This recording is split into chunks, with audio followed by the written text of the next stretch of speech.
कुठलाही माणूस असू द्या, कोणी गरीब असू द्या, कोणी श्रीमंत असू द्या, कोणी राजा असू द्या, कोणी रंक असू द्या, कोणी सज्जन असू द्या, कोणी दुर्जन असू द्या, कोणी धर्मानं वागणारा असू द्या, कोणी अधर्मानं चालणारा असू द्या, कोणालाही विचारा बाबा तुला काय मिळवायचं आहे, सगळे म्हणतात मला समाधान पाहिजे, समाधान पाहिजे, समाधान पाहिजे.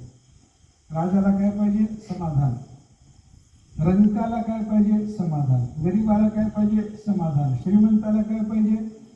समाधान. जे कोणी जगामध्ये माणूस म्हणून जन्माला आलेले जीव आहे त्या सगळ्याच्या सगळ्या जीवाला विचारा तुम्हाला काय पाहिजे, काय पाहिजे, काय पाहिजे, चांगले असा वाईट असा, सगळ्याला विचारा. सगळे काय म्हणतात? समाधान पाहिजे. आणि जे काही केलं ते सगळं समाधानाच्या करताच करत असतो मनुष्य, बरं का. मनुष्य नोकरी करतो कशा करता? समाधाना करता. शेती करतो कशा करता? समाधाना करता. व्यापार धंदा करतो कशा करता? सगळं करून आपल्याला मिळवायचं काय शेवटी याचा विचार जर केला तर समाधानाला सोडून दुसरं काही मिळवायचं नाही. कोणी न्यायाच्या मार्गाने चालला तर त्याला समाधानच मिळवायचं, कोणी अन्यायाच्या मार्गाने चालला तर त्याला समाधानच मिळवायचं आहे. मग समाधान मिळवण्याकरता खरा मार्ग कोणता याचा विचार करावा लागेल की नाही. कोणत्या रस्त्याने लागायचं, मन समाधान मिळवायचं म्हणून कोणत्या रस्त्याने लागून चालेल का? आमच्या गावाला जायचं आहे तर त्या गावचा रस्ता धरावा की उगा रस्ता दिसला म्हणून चालत राहावं? उगीच रस्ता दिसला म्हणून चालत राहणाऱ्या माणसाला मुक्कामाचं ठिकाण भेटतं का? भेटत नाही. त्या गावचा, ज्या मुक्कामाला जायचं आहे त्या गावचा रस्ता पक्का पाहिजे. इकडून तरी असेल, इकडून तरी असेल, पण त्या गावाला जाणारा रस्ता असला तरच आपल्याला त्या गावाला जाता येतं. तसं समाधानाच्या मुक्कामापर्यंत जाऊन पोहोचण्याकरता माणसाला मार्ग कोणता याचा जर विचार केला तर ज्ञानेश्वर महाराज सांगतात पहिला एकच मार्ग आहे, आत्मदर्शन. माणूस जोपर्यंत जगात बाहेर बघत राहतो तोपर्यंत समाधान भेटत नाही. आपण आत बघायला शिकलं पाहिजे, अंतरात्म्याला पाहायला शिकलं पाहिजे. जगात बघून काही, जगात दृष्टी घालून काही दिसत नसतं आपल्याला. म्हणून संत महात्म्याची दृष्टी जर आपण पाहायला लागलो तर संत महात्मे आत बघतात आणि आत जे दिसतं ते सगळं बाहेर दिसत असतं. अंतरात्म्याचं दर्शन घेण्याचा प्रयत्न केला पाहिजे. मग अंतरात्म्याच्या दर्शनाला काय होतं? समाधान मिळतं. हा विचार संत महात्म्याने आपल्याला हेच करायला सांगितलं. भगवंताच्या दर्शनाशिवाय, आत्म्याच्या दर्शनाशिवाय समाधान नाही बाबा. कितीही जगामध्ये धावत राहिला तरी समाधान प्राप्त होतच नाही, समाधान मिळतच नाही. बघा एखाद्या डोंगर केलं ते उडणारे किडे असतात बघा, त्याला घोडे म्हणतात बघा. पाऊस पडायचा झाला की ते फिरतात बघा किडे सगळे, ते मोठे मोठे असे शेपट असतात त्याला. त्या शेपटाला जर दोरी बांधून एक असं आपण खांबाला बांधून ठेवलं तर ते बिनडोके काय करते? फिरवून फिरवून फिरवून फिरवून हैराण होते. आणि ज्या वेळेला त्या झाडावर येऊन बसते, त्या खांबावर येऊन बसते त्यावेळेला विश्रांती प्राप्त होते. विश्रांती कुठे आहे? मुळात आहे. इकडं तिकडे फिरून विश्रांती मिळणार आहे का त्या किड्याला? किड्याला जशी विश्रांती मिळत नाही तसा आपण जन्मजन्मांतरामध्ये अनेक उद्योगधंदे केले, व्यवसाय केले, शेतीबाडी पाहिली, लग्न केलं, सगळं सगळं करून पाहिलं, पण फिरून फिरून फिरून पुन्हा कुठे यावं लागतं? खांबावरच यावं लागतं की त्या बिंदूला. त्याप्रमाणे आपल्याला सुद्धा आत्मस्वरूपाच्याकडे यावं लागतं. आणि आत्मस्वरूपाकडे आलं की समाधान. समाधानाकरता आत्मदर्शन पाहिजे. आत्मदर्शन कशाला होईल? त्याला ज्ञान लागतं. मग ज्ञान कधी होईल? गुरुकडे गेल्याशिवाय ज्ञान होत नाही.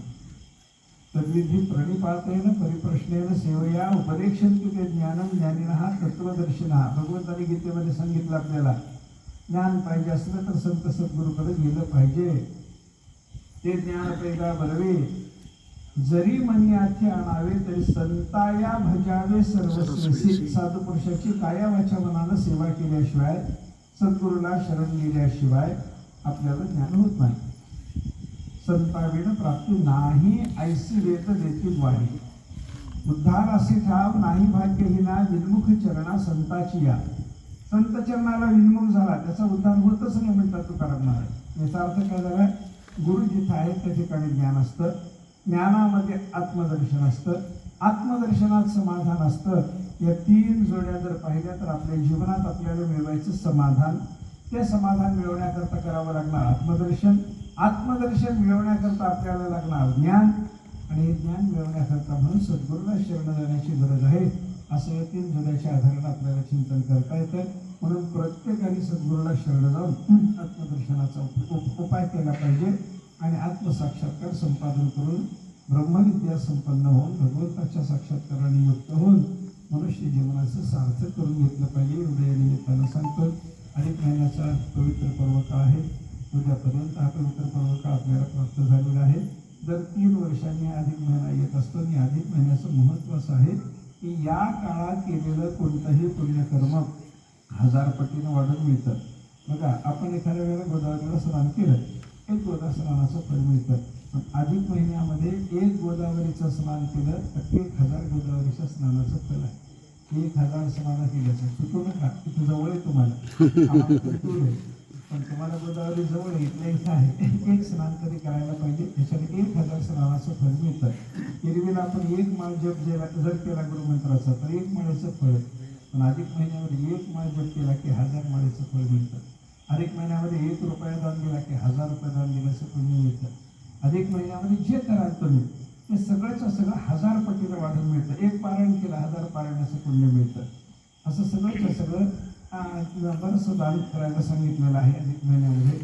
कोणी दीपदान करतात, कोणी अनारसे दान करतात, कोणी अन्नदान करतात, कोणी वस्त्रदान करतात, कोणी सुवर्णदान करतात, कोणी गोदान करतात. वेगळ्या वेगळ्या पद्धतीनं दानाचा विचार आहे. पण ते सगळं जे काही दान केलं, जे काही आपण भजन पूजन केलं, जे काही देवाचं दर्शन घेतलं, एकदा आपण पांडुरंगाचं दर्शन घेऊन आलं अधिक महिन्यामध्ये तर त्याला 1000 दर्शनाचं फल प्राप्त होतं. आयुष्यात आपल्याला होणार नाही ना. गोदावरीच्या 1000 स्नान आपल्या आयुष्यात जमतील का? जमत नाही. मग एकदा गोदावरीचं स्नान अधिक महिन्यामध्ये केलं, 1000 स्नानाची फलश्रुती आपल्याला प्राप्त होते. हा सगळा विचार लक्षात घेऊन आपल्याला सगळं पुण्य सहस्र पटीने वाढून मिळण्याच्या दृष्टीनं अधिक महिन्याच्या काळाचा लाभ घ्यावा. सगळं पुण्यकर्म करावं. या पुण्यकर्माच्या योगानं आपलं चित्त शुद्ध करून घ्यावं आणि शुद्ध चित्तानं सद्गुरूला शरण जाऊन त्यांच्यापासून ज्ञान प्राप्त करून घेऊन आत्मदर्शनानं मनुष्य जीवनाचं सार्थक करण्याच्या दृष्टीनं समाधान प्राप्त